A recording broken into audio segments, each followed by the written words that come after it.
one, I don't mean for this to be an ad hominem attack on the way Mr. Musk smells. I have no idea how he smells.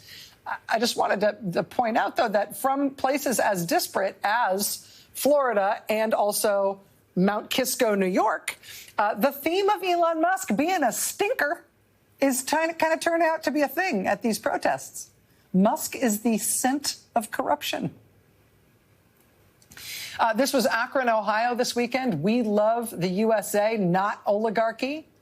Also, DOGE stands for D-O-G-E, deranged oligarchs get everything. This was Pasadena, California. Don't test drive fascism. This was Cathedral City, California. Dogs hate DOGE. They call Cathedral City Cat City, so you know you were going to see some annoyed dogs at this protest. This was Rockville, Maryland. America is trapped in a burning Tesla. And also this sign, sort of made to look like a highway sign. Trump and Musk look out for billionaires. Who's looking out for you?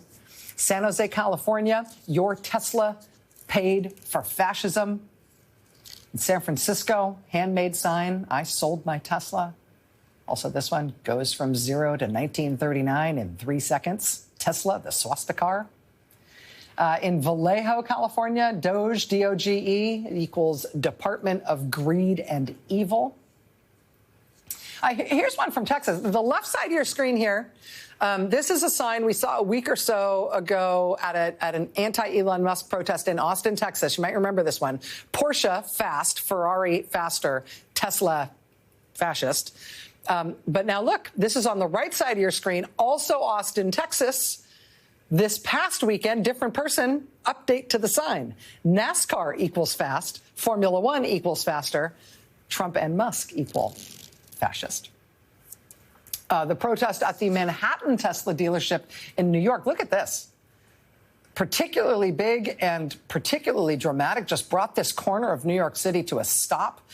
People also brought tombstones and laid down in front of the dealership in a die-in against what Trump and Musk are doing to the American government and to the country.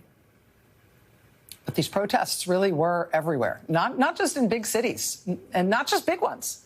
I mean, look at these protests against Musk and Trump in Chesterfield, Missouri, in Kalamazoo, Michigan, Norfolk, Virginia, Rockville, Maryland, like I mentioned before, Tigard, Oregon, West Covina, California. Even on top of the many, many, many protests against Trump's top campaign donor that we saw at Tesla dealerships this weekend, and it does seem like there were hundreds of them, there were still yet more protests against Trump and Musk, like this big one in Kansas City, Missouri on Saturday. People in Kansas City marched about a mile from downtown Kansas City to Union Station. Then they massed at the lawn of the National World War I Museum and Memorial. The same day in Salt Lake City, Utah, people stood up for the trans community at the Utah State Capitol in Salt Lake City on Saturday. On Sunday, there was a really big, look at this, really big show of strength and support for immigrants and against Trump. This was Dallas, Texas. Marchers started at the Cathedral of Our Lady of Guadalupe, and they marched to Dallas City Hall. There were angry and fired up town halls this weekend. These were town halls done by Republican Congresswoman Victoria Spartz. She held 2 town halls in her district on Friday night and then again on Saturday during the day. In both cases, she had absolutely full houses in Indiana, hundreds of people inside, and even hundreds of people who couldn't get in, who protested outside. In all cases, Victoria Spartz's constituents just gave her nothing but the hardest of hard times for her professed support for Donald Trump and Elon Musk. That said, you know, she's definitely hearing what people are saying to her. Congresswoman Spartz told her constituents at these events this weekend that she understood they were, quote, frustrated, quote, very frustrated with Elon Musk in particular. She admitted that the Signal group text national security debacle, in her words, is, quote, actually very bad. Again, a Republican congresswoman having to admit that as her constituents would not let up on her about it. The following day, Sunday, also in Indiana, of all places, yet more upset constituents flooded an empty seat town hall, which they held for their Republican member of Congress, Jim Baird. Unlike Victoria Spartz, Jim Baird will not actually agree to meet with his constituents, who are equally mad at him. So his constituents held an overstuffed town hall in Lafayette, Indiana this weekend without Congressman Baird in attendance. So Americans are doing stuff, and in large numbers and in disparate places. And the pushback that you see, not just in blue states, but in red states, and not just in blue districts, but in red districts. All of these protests you are seeing, the town halls you are seeing, all the yowling that the American people are doing against Trump and Musk and what they're doing, you never know exactly what effect that's going to have, and where, right? You can see this pushback creating pressure against them, right? Creating self-consciousness among the Republicans who have to try to defend what they're doing and who see how their constituents feel about it. But you never know exactly where it's going to pay off. That said, the calendar says it's spring. And if you are looking for green shoots, they really are everywhere. Consider this inadvertently hilarious press release from the Trump administration. This was flagged by journalist Judd Legum at Popular Information, who has been all over what the Trump administration has been doing to Social Security in particular. You know how we here have been covering for a few weeks now how Trump has published a list of dozens of Social Security field offices that he was going to close all around the country. Once that list was published, as you might expect, people just revolted over his plans to do that. Well, now look at this. Now the Trump administration says they are, quote, correcting the record about Social Security office closings, insisting that you might have received some inaccurate information about those Social Security office closures. They're insisting now that they never had plans to close those offices at all.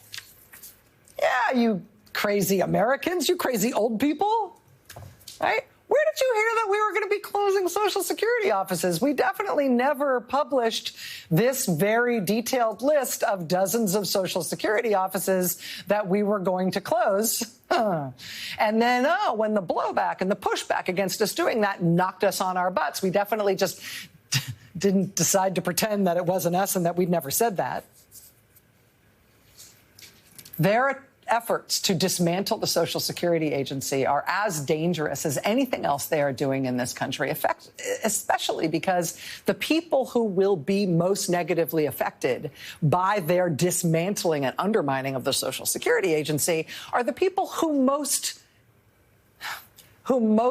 need the support that they get from Social Security and who have the fewest resources to try to make up for it if these guys screw it up.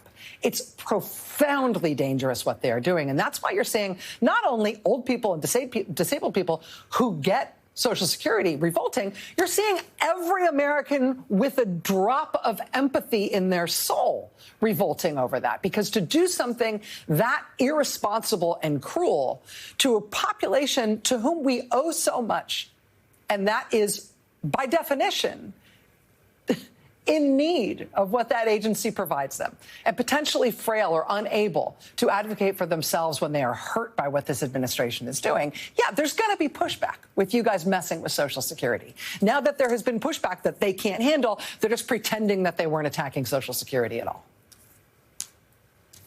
Nice try. The Signal group texting about war plans, that scandal is also continuing to blow up, even though they keep trying to pretend either it didn't happen or it's over now.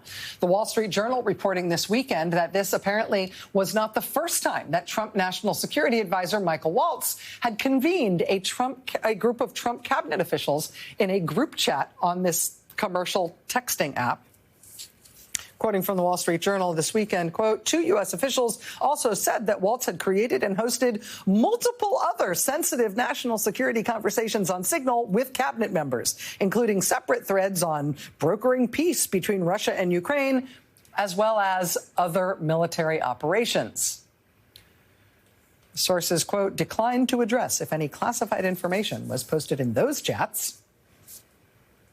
So, yeah, this thing isn't going away. Wait till we find out what all the other ones were. And then there's Pete Hegseth, the Fox News weekend host who Donald Trump appointed to lead the Defense Department. In recent days, we have learned that Pete Hegseth not only posted a detailed timeline of a forthcoming military strike to that group chat on Signal, which inadvertently included a reporter, Pete Hegseth